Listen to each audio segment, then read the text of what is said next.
মন্টু আজি জলদি অন্ধার হেলা পিলে তুমি না বইছ মু তুমি গোটে কথারে পচরাবি বলতে পচরা। যাহাকে পচরাবি কেহ নাই কই পারলে পচরা কইমু আমি শুন মু পচরা ই পণ্ডিত আমার গা সে টুকলি টুকলি তো বিয়া গেল তার শাশুড় কে তার ঘইতা সঙ্গে যাইছি যাইছি। ইনে টিকা কা করে মুখামুখি হসন এটা গুটে কথা কই দে। বেড়া নি পড়বো কই দে তার মানে ই প্লটটা আস্থানু ইতার নারে রেজিস্ট্রি হেলা হ্যালো আর গোটে কথা হবো পচরা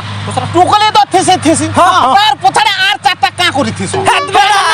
কই দে ফানি জানিছে তুই কেন না জানি বলে নাকে পনিত তো হেইছু নাই পড়বো কা তার মানে ই আখো পাখো দেখাবার লাগি জায়গা প্লট মান দেখা দেখো ওহো মনে কর ই প্লটটা আমি পছন্দ হলে তার মানে আমি উঠাবো প্লট পছন্দ কলু তার আখে পাখে থিবা বলে কেন তুই ঘেনি পারবো মুই জানলি বা বিয়ার চাটা চলো চলো চলো এটা পণ্ডিত দেখাই দেমা চলো যাও